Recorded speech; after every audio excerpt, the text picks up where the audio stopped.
I am 82 years old. For half a century, I lived with a secret that seemed so insignificant that I didn't even consider it a lie, just an omission, a small crack that I plastered over and forgot about. But cracks don't disappear. They grow, slowly, quietly, until one day everything collapses. I lost my son, not in the sense that he died. Worse, he is alive, healthy, lives 200 kilometers away, and when I call him, he answers. Politely, briefly, the way one answers a stranger you can't send away, but don't want to let too close. He doesn't know who I really am, and that is my fault.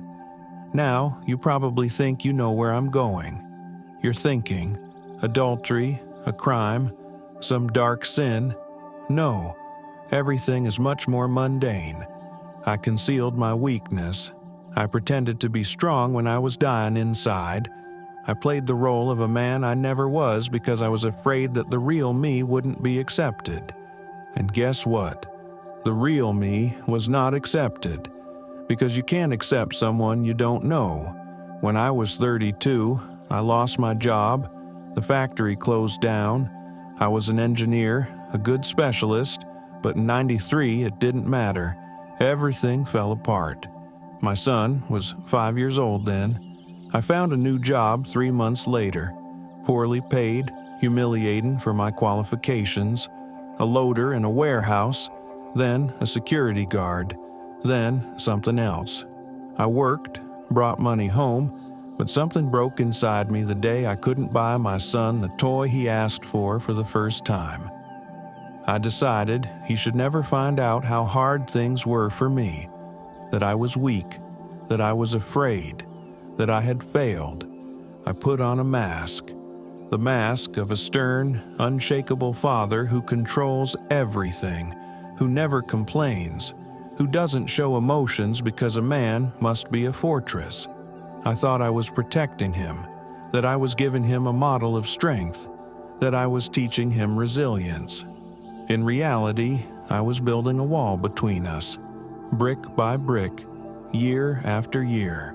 I remember the day he was 12. He came home from school with a bruise under his eye.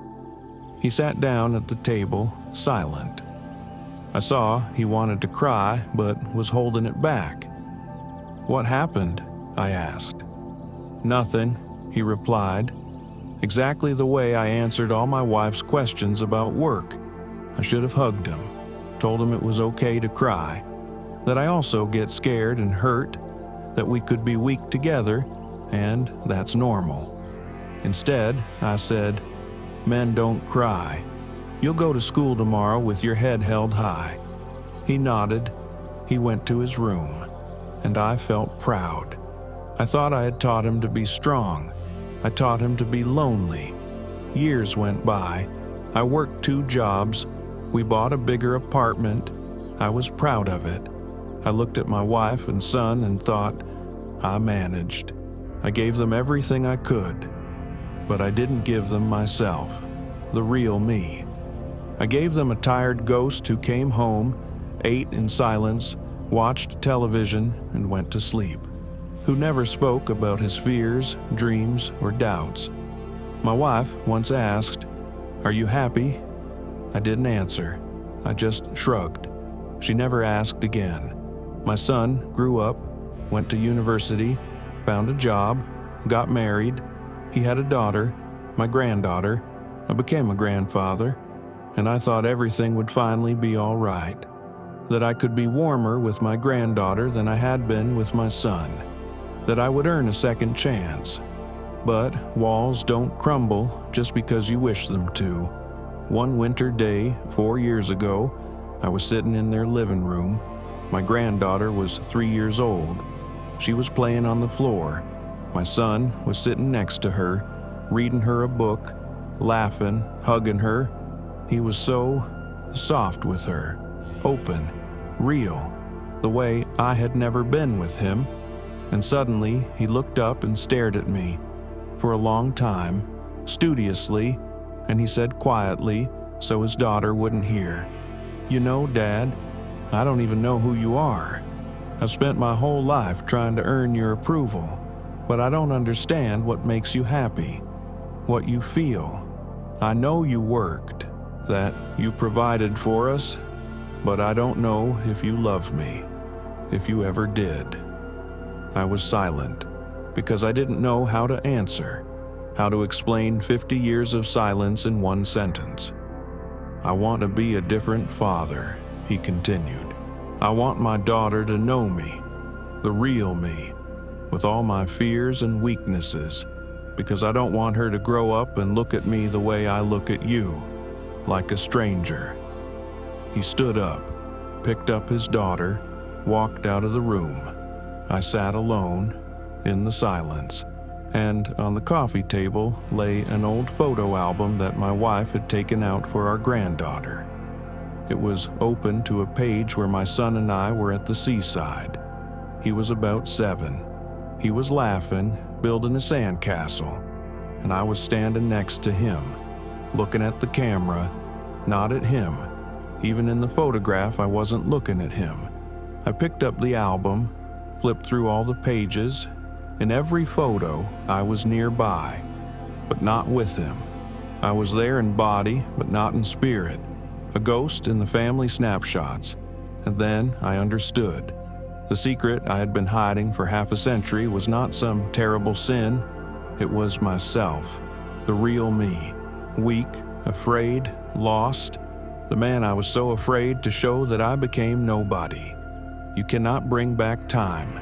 It is the only currency that cannot be re-earned. You cannot take out a loan. You cannot save it up. You can only spend it. And I spent 50 years trying to be someone else. I earned money. I bought an apartment. My son grew up healthy and educated. By all formal criteria, I was a good father. But you can't buy intimacy. You can't earn trust through silence. You can't prove love through detachment. I can buy my granddaughter any toy. I can pay for any club she wants. But I can't bring back the evenings when my son waited for me to ask about his day, and I silently watched TV. I can't bring back the moments when he tried to hug me and I pulled away. "Stop fussing, you're a big boy now." My wife died 2 years ago. Cancer. It was fast. Before she died, in the hospital, she held my hand and said, "I loved you, but I never knew you. You were a good husband, reliable, but I felt lonely next to you my whole life." She was the only one who knew what I was like at 32. She saw me cry after I was fired, how scared I was of not managing. But then I shut myself off, and she got used to my silence. She accepted it. When she died, the last witness to who I once was also died, the last person who remembered the real me. Now I am just an old man in an empty apartment, a man without a past, because the past only exists as long as there is someone who remembers it with you. My son visits once every 2 months.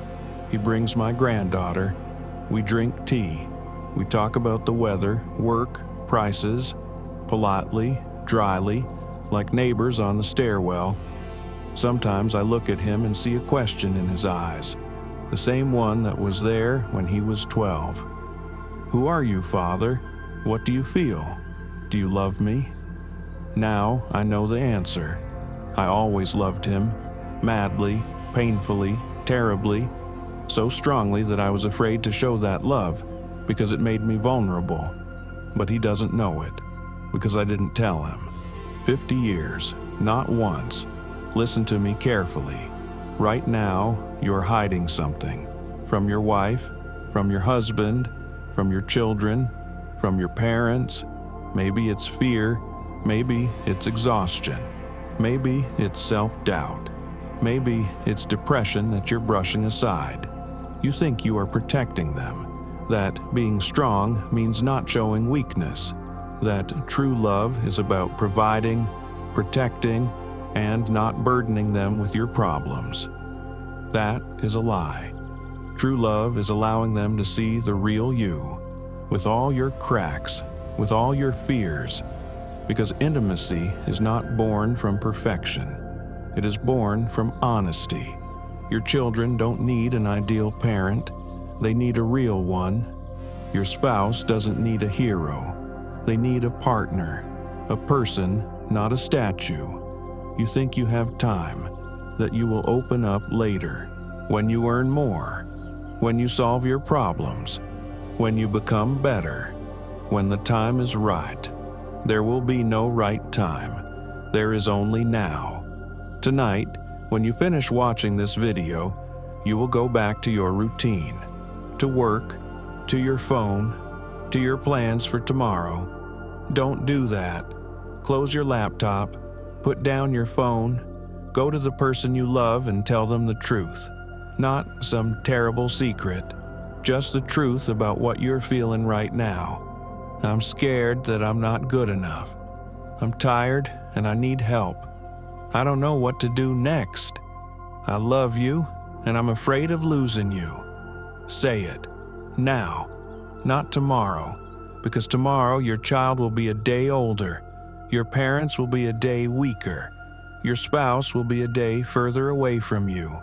And one day you will wake up in an empty apartment like me and realize that 50 years of silence cannot be fixed with a single conversation. Subscribe to this channel, not for the algorithms. Subscribe because I am 82 years old and I don't have much time left.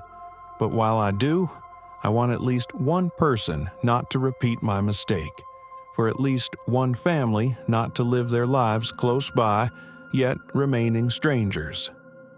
Write in the comments the name of the person you will tell the truth to today. Not for me, for yourself, to make it a promise you can't back out of. Share this video with someone who is silent right now, who is hiding behind a mask of strength, who thinks they still have time. Don't wait 50 years to understand this, because unlike me, you still have time, but it's running out, right now, with every second. Go, before it's too late.